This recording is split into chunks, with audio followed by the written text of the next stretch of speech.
Hey cuties, welcome back to my YouTube channel. चलिए story को start करते हैं। कालीक्यू बेलिटा के रूम में आ जाता है और बेड पे लेटते हुए कहता है, मैं बहुत ज्यादा थक चुका हूँ। नैनी ये देख के शर्मा जाती है और वहाँ से चली जाती है। कालीक्यू बेलिटा से कहता है, यहाँ आओ और लेट जाओ, जिससे बेलिटा बहुत ज्यादा शर्मा जाती है और मन में सोचती है इस बार ये क्या करना चाहता है। कालीक्यू समझ जाता है कि बेलिटा क्या सोच रही है, जिससे कालीक्यू बेलिटा से कहता है, तुम चिंता मत करो, मैं कुछ भी ऐसा नहीं करने वाला। बेलिटा ये सुन के कहते हैं, क्या सच में? कालीक्यू कहता है हाँ, जिससे बेलिटा बेड पे कालीक्यू के पास आने लगती है। कालीक्यू बेलिटा से कहता है, लेकिन मैं यहाँ आज सोने वाला हूँ।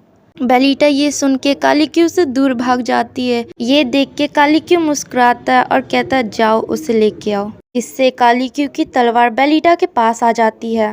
बेलिटा को याद आता है कि वो वही तलवार है जो उस समय उसकी गर्दन पे थी, जिससे बेलिटा बहुत ज्यादा डर जाती है और मन में सोचती है, लेकिन ये मूव क्यों कर रहा है। कालीक्यू की तलवार बेलिटा को कालीक्यू के पास ले जाने लगती है। बेलिटा जिससे सोचती है कि क्या ये मुझे धमकी दे रहा है। फिर बेलिटा बेड पे आती है और बेड पे लेट जाती है।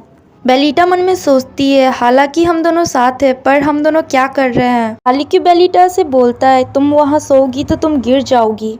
बेलिटा कहती है, तुमने मुझे फोर्स किया है यहाँ सोने के लिए, जिससे कालीक्यू बेलिटा के पास आ जाता है और उसके ऊपर। बेलिटा को याद आता है कि नानी ने उससे क्या कहा था, आपने अभी तक सुहाग रात नहीं मनाया है, जिससे बेलिटा कहती है, कालीक्यू मुझे नहीं लगता कि हमने डोर को बंद किया है। कालीक्यू बेलिटा को पुल करता है और अपनी तरफ ले आता है। कालीक्यू बेलिटा से कहता है, तुम डोर के बारे में चिंता क्यों कर रही हो, जिससे बेलिटा बहुत ज्यादा शर्मा जाती है और कहती है, वो मैं। कालीक्यू बेलिटा को देखता है और कहता है, तुम क्या सोच रही हो। ये सुन के बेलिटा बहुत ज्यादा शर्मा जाती है। कालीक्यू कहता है, छोड़ो जाने दो, मैं तो बस यहाँ सोने के लिए आया था। कालीक्यू बेलिटा से पूछता है, 4 साल पहले क्या हुआ था। बेलिटा सोचती है, 4 साल पहले कालीक्यू बैटलफील्ड का योद्धा था, उसे ऑब्सेशन था युद्ध से। वो फेलोन के साथ रिश्ता अच्छा करने के लिए फेलोन की राजकुमारी बेलिटा से शादी करता है। शादी के रात जब कालीक्यू बेलिटा के पास गया, उसके शरीर पे बहुत सारे खून लगे हुए थे और वो खून के धब्बे पूरे सूख चुके थे, जिससे बेलिटा डर गई और उसे रिजेक्ट कर दिया। उसने कहा कि तुम एक मॉन्स्टर हो, मैं तुम्हारे साथ कभी रह नहीं सकती। फिर हमें कालीक्यू और बेलिटा को दिखाया जाता है। बेलिटा मन में सोचती है, क्या सच में कालीक्यू यहाँ सोने के लिए आया है। फिर वो देखती है कि कालीक्यू सच में सो गया। बेलिटा मन में सोचती है, मैं सच में इसे नहीं समझ सकती, क्या ये सिर्फ यहाँ मुझे चिढ़ाने और मुझे धमकाने आया था। ये बिस्तर पे सोने के अलावा भी हम लोग बहुत कुछ कर सकते थे, पर ये यहाँ सिर्फ सोने के लिए क्यों आया है। मैं सच में आशा करती हूँ कि कालीक्यू अपने दिव्य जीव को बुला पाए और वो अपनी सारी विशेष पूरी कर पाए और वो जिए बिना कोई दर्द के। फिर हमें एक कैरेज का सीन दिखाया जाता है जो चल रहा होता है। उसमें एमोर बैठा हुआ होता है। एमोर की आंखें खुलती है। वो मन में सोचता है, क्या मैं एक कैरेज में हूँ।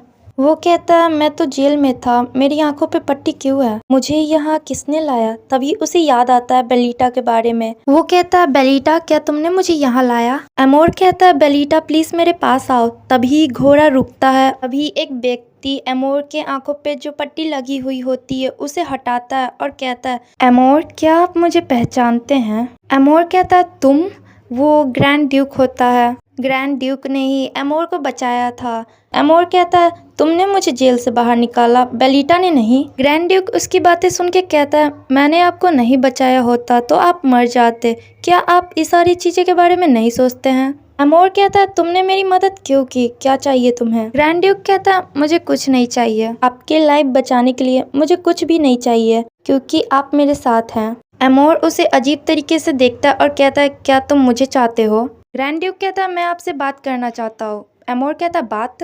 ग्रैंड ड्यूक कहता है, सबसे पहले मैं आपको सुरक्षित आपके राज्य में पहुंचा दूंगा और उसके बाद। एमोर कहता है, ओ अच्छा, ये आपका प्लान है। आप चाहते हैं कि मैं अपने सैनिकों को यहाँ लाऊं, जिससे आप कालीक्यू को हरा के इस देश के राजा बने। ग्रैंड ड्यूक कहता है हाँ, मैं इस देश का राजा बनना चाहता हूँ। मैं कालीक्यू को इस युद्ध में मार डालूंगा और इस देश का राजा बनूंगा। आप मेरी मदद करेंगे तो मैं फेवर रिटर्न करूंगा और बेलिटा को उसके राज्य छोड़ दूंगा। एमोर कहता है पर आप ऐसा क्यों करेंगे? आप तो जानते ही हैं कि रूका हमेशा मौका की तलाश में रहता है कि वो कैसे कटान पे हमला करे। एमोर कहता है वैसे आप इंतजार करोगे तो ताज आपको ही मिलने वाला है, वैसे भी कालीक्यू का दिव्य जीव नहीं आने वाला। ग्रैंड ड्यूक को बहुत ज्यादा गुस्सा आ रहा होता है। वो कहता है मेरे लोगों ने प्लान किया है कि हम लोग युद्ध करेंगे और सब चीज हासिल करेंगे। युद्ध की तरह एक दर्दनाक जीवन जीने से अच्छा आप एक शांतिपूर्ण देश में जीना पसंद नहीं करेंगे। एमोर कहता है अब मुझे समझ आया, लगता है कि कालीक्यू को अपने दिव्य जीव का संकेत दिखाई दिया है। ग्रैंड ड्यूक हैरान हो जाता है और कहता है दिव्य जीव और उसके पास, लगता है मैंने आपको बचा के बहुत बड़ी गलती कर दी। एमोर उससे डर जाता और कहता है मेरा वो मतलब नहीं था, मैं तो बस मजाक कर रहा था। ग्रैंड ड्यूक कहता है ठीक है, क्या आप मेरे साथ मिलकर लोगों को नहीं बचाना चाहते?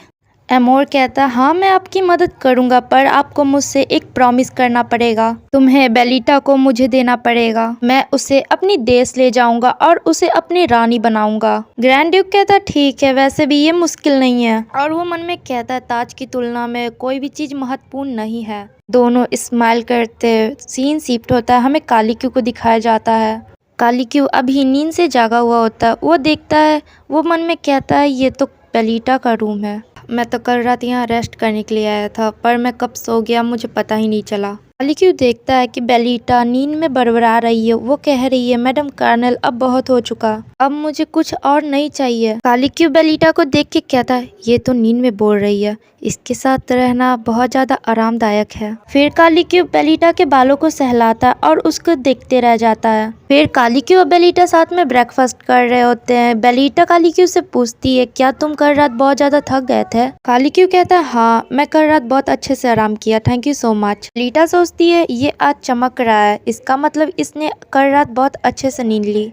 बेलिटा कालीक्यू से पूछती है कालीक्यू क्या आज तुम्हारा कोई शेड्यूल है? कालीक्यू कहता है हाँ आज मुझे ड्यूक लोकन से मिलना है और कुछ डॉक्यूमेंट है जिसे देखना है। बेलिटा कहती है ठीक है। कालीक्यू कहता है कल हॉर्स राइडिंग का प्रैक्टिस कैसा गया? बेलिटा कहती है हाँ। बेलिटा को याद आता है कल कालीक्यू के पास समय नहीं था तो एंटोन ने उसे प्रैक्टिस करवाई थी। कालीक्यू कहता है एंटोन बहुत अच्छा है पर वो थोड़ा हार्श है। बेलिटा ये सुन के कहती है सही कहा। कालीक्यू कहता है ठीक है मैं इवनिंग में तुमसे मिलने आऊंगा। बेलिटा कहती है इवनिंग में? कालीक्यू कहता है क्या तुम्हें कोई प्रॉब्लम है? बेलिटा कहती है नहीं नहीं मुझे कोई प्रॉब्लम नहीं है। कालीक्यू कहता है ठीक है हम दोनों जल्दी मिलते हैं। फिर हमें कालीक्यू और एंटोन को दिखाया जाता है। एंटोन कालीक्यू को देखते हुए सोचता है ये आज अच्छे मूड में लग रहे हैं। मुझे लगता है इसलिए क्योंकि आज वो महारानी से मिले हैं। जब भी वो बेलिटा के साथ समय बिताते हैं उनकी भावनाएं अधिक दिखाई देती है। हमेशा उनका फेस ठंडा और वो कठोर रहते हैं। जब भी वो बेलिटा के साथ मिलते हैं वो अच्छे मूड में हो जाते हैं। क्या ये एक अच्छी बात है? तभी कोई कहता है ये तो बहुत अच्छी बात है। तुम्हें पता है कि महाराज अब महारानी से प्यार करने लगे हैं। एंटोन उन दोनों की बातें सुन के कहता है तुम्हारी हिम्मत। तभी कालीक्यू उसे रोक देता है और कहता है सुनने दो कि वो लोग क्या बात कर रहे हैं। और वो लोग कहते हैं तुम्हें पता है महाराज महारानी के रूम में जल्दी में और भागते हुए गए थे। जिससे कालीक्यू अपने मन में कहता है हाँ मैं भागते हुए गया था पर मैं जल्दी में नहीं था।